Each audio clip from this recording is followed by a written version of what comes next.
आसंता सोमवार दिन बाबा साहेब के 14/4/2025 जयंती पालन करा प्रथम करी मिलित भाव में सी और एस टी मिलित मंच आम ये कार्यक्रम के आयोजन कर राजाजी टाउन हॉल ठान आरंभ करी पेट्रोल पंप जाए जेना बाबा साहेब प्रतिमूर्ति अच्छी दीर्घ समारोह पालन कर गोटे रैली बाहर कर से पुष्पमाल्य देकर 12टा घंटे आम गोटे छोटिया सभाटे हाँ और से लगे आम चाहूँ आपण माध्यम ये अंचल पूरा सब अंचल समस्ते ये सामिल हूँ आज वार्ता दिल्ली कार्यक्रम केंद्र होगा केते लोग समागम होगा रैली आमर कार्यक्रम सर राजारी टाउन ठाणु बाहरवा 9:30 प्राय 1000 लोग धीरे सामिल होगा लगे संभावना अच्छे आम जेहेतु सब जोगाजोग कर साथी मान भाई मान माँ माउस मान और से गोटे पदयात्रा है शोभायात्रा है और से अच्छा ये कार्यक्रमटा माने वार्ता क्या होगा उद्देश्य क्या वार्ता ये लगी रहे जे आम समस्त मानव समाज लगे उद्धारकर्ता दलित शोषित मान उद्धारकर्ता लगे आम जानूँ ताकर लगे विचार के प्रचार प्रसार करवार लगे समस्त ठाणे पहुँचाबार लगे इंग्लिश SC ST गोटे प्रयास है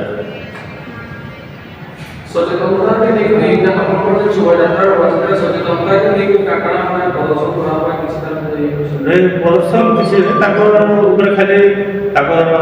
जीवनी कहूँ से केन्ता आम समाज को उद्धार कले भारत वर्ष में समता सृष्टि कले से चर्चा कर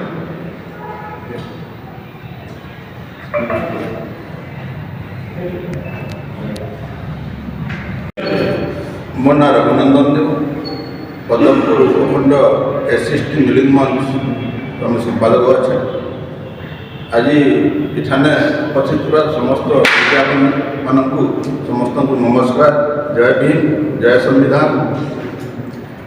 आज प्रेस मीट इथर लगे जे आसंता सोमवार दिन 14 तारीख 2025 भारत रत्न बाबा साहेब आंबेडकर जन्म जयंती पालन अवसर में SC ST मिलित मंच पदमपुर पहला थर लगे Gaisilet block Padampur block Jharkhand block पाइपमान ब्लॉक समस्त SC ST भाई भौन नहीं पदमपुर से दिन 9 बजे राजाजी टाउन में समस्ते आम जमा हूँ तारपर गोटे विराट शोभायात्रा आरंभ होगा हजार हजार भाई भौणी मैंने समस्ते सामिल हे एवं आम बाबा साहेब जेन स्टैच्यू अच्छे छक अच्छे से जामें पुष्पमाल्य अर्पण करूँ तारपर आम गुरु बजार आम गोटे साधारण सभा रखाई से अधा घंटार कार्यक्रम सरलापर आम समस्त खाଇବା ପିଇବା व्यवस्था भी कराई से आम समस्त को ये अंचल गुड़ाशंकरवासी को अनुरोध करूँ निमंत्रित करुँ बाबा साहेब जन्म जयंती में समस्त के सामिल हे आम जो संविधान जो प्रणेता आम कहूँ सम्मान के दिजा तार गोटे वार्ता है ये मोर वक्तव्य भी रखुचे समस्त को नमस्कार जय भीम जय आदिवासी जय बिरसा और ये प्रश्न समस्ते पचरे नहीं जानवर बोली आज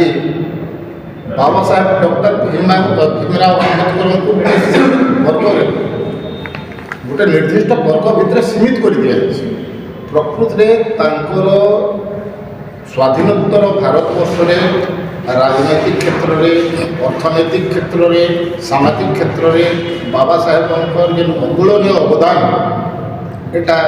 ये पर्यंत भारतवासी कल्पना करना पारे से ए पर्यंत अजना